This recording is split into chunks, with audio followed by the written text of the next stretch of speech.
I am Bilal Saeed from mgsoft.com। Rio point of sale पेश करता है आपके लिए एक और सॉफ्टवेयर जिसका नाम है रियो रिपेयर्स। अगर आप रिपेयरिंग का काम करते हैं, मोबाइल फ़ोन्स का या किसी भी और चीज़ की रिपेयरिंग का आप काम करते हैं और उसके लिए आप इनवॉइसिंग करना चाहते हैं और रिकॉर्ड रखना चाहते हैं अपने कस्टमर्स का और उनके बकाया जात का, तो ये आपके लिए एक बहुत मज़े का सिस्टम साबित हो सकता है। इसके अंदर जो फीचर्स हैं वो मैं आपको बताने जा रहा हूँ। बिल्कुल सिंपल और सादा सॉफ्टवेयर है, टू द पॉइंट। देखते हैं कि क्या क्या इसमें चीज़ें हैं। सबसे पहले यहाँ पर आपके पास आप इसकी सेटिंग में आ जाते हैं। सेटिंग में आप अपनी कंपनी का नेम, एड्रेस और फ़ोन नंबर लिख लेते हैं और यहाँ पर आप बॉटम मैसेज में अपनी पॉलिसी लिख लेते हैं और सिस्टम को सेव करवा लेते हैं। आता है यूज़र्स, यानी कि सिस्टम को जो बंदा यूज़ करेगा, एक या एक से ज़्यादा लोग यूज़ करेंगे, उनके आप यहाँ पर नेम और आईडी यानी कि लॉगिन आप डिटेल यहाँ पर बना सकते हैं। जैसे कि मैं यहाँ पर बना रहा हूँ ताहिर। इस तरह इसका पासवर्ड सेट करेंगे और इसको ऐड कर लेंगे। इस तरह अगर आपका कोई और यूज़र इसको यूज़ करता है जैसे कि उस्मान, इसका पासवर्ड सेट करेंगे और इसको ऐड कर लेंगे। यहाँ पर ये यूज़र्स आपके पास आ जाएंगे। किसी भी यूज़र को आप यहाँ से डिलीट कर सकते हैं और नया भी ऐड कर सकते हैं। यहाँ से ये फॉर्म क्लोज हो जाएगा। इसके बाद यूज़र्स, ये वही चीज़ है, ऐड यूज़र वही जो भी हमने बात की है। और यहाँ पर है आपके पास कस्टमर्स। ये मेरे पास 2 कस्टमर ऐड हैं। हम एक नया कस्टमर यहाँ से ऐड करते हैं, ऐड न्यू, ये भी वही चीज़ है। या अगर आप डायरेक्ट ये बटन दबाएंगे तो फिर भी ऐड न्यू कस्टमर पे आप आ जाएंगे। इसका एड्रेस यहाँ पर आप लिख लेंगे, इसका फ़ोन नंबर आ जाएगा और इसके बाद इसकी टाइप में आप कस्टमर या कोई भी टाइप आप लिख सकते हैं और यहाँ पर आप इसके रिमार्क्स में अपनी कोई याददाश्त लिख कर इसको ऐड कर लेंगे। इस तरह आपका जो डाटाबेस होगा कस्टमर्स का वो इस जगह पर आ जाएगा। इसके बाद आप आ जाते हैं इसके मेन फंक्शन पे जो कि है रिपेयर्स। ये इसकी मेन विंडो है। यहाँ पर आप देख रहे हैं कि ऐड न्यू, ये मैंने बटन दबाया है। यहाँ पर मैंने जो भी कस्टमर ऐड किया था रोहान, इसको मैं ले लेता हूँ। इसका एड्रेस और फ़ोन नंबर ऑटो आ जाएगा।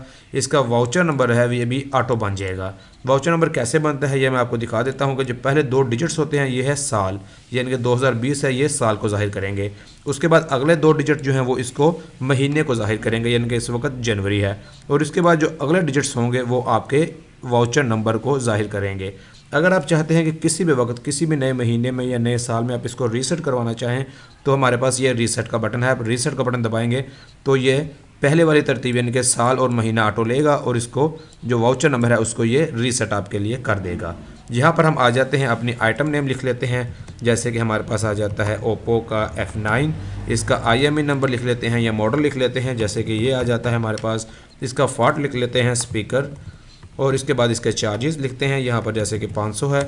और यहाँ पर आप देख रहे हैं कि जो बकाया जात में ऑटोमेटिकली 500 आ गया है। यहाँ पर एडवांस अगर आपको कोई कस्टमर देता है तो आपने यहाँ पर लिख लेना है, जैसे कि वो आपको 150 एडवांस दे रहा है। इसका बकाया ऑटोमेटिक बन जाएगा। डेट इन में यानी कि आज की डेट है और ड्यू डेट में है, आपने इसको वापस कब करना है वो हम कर लेते हैं 2 दिन बाद। यहाँ पर आपके पास ऑप्शन है कि जब कस्टमर आपको सेट देकर गया है तो उसके साथ साथ क्या चीज़ें हैं, बैटरी, मेमोरी कार्ड और सिम।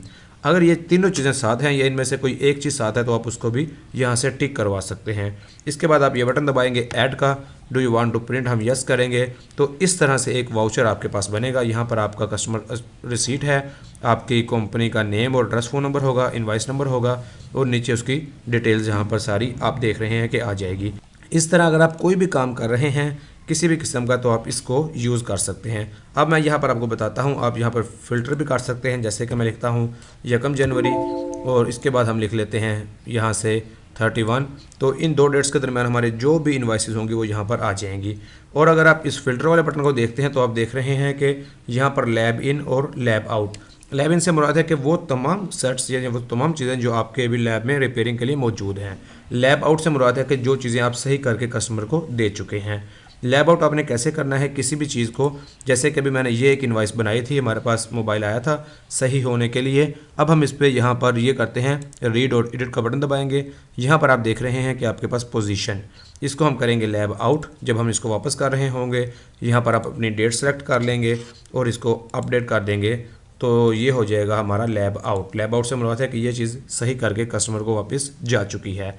इस तरह से आप नीचे देख रहे हैं टोटल चार्जेस और टोटल एडवांस और टोटल बकाया जात। इसको हम दोबारा अगर देखें, डबल क्लिक करते हैं, आप यहाँ पर इसको जो बकाया जात है उसको अपडेट कर सकते हैं और आप इसको देखिए कि ये इस तरह से आपके पास जो है वो बकाया जात में 0 हो जाएगा। इस तरह से आप इसको यूज़ कर सकते हैं। अगर आप अपना यूज़र को चेंज करना चाहते हैं आप यहाँ पर क्लिक करेंगे। यहाँ पर हम लिख लेते हैं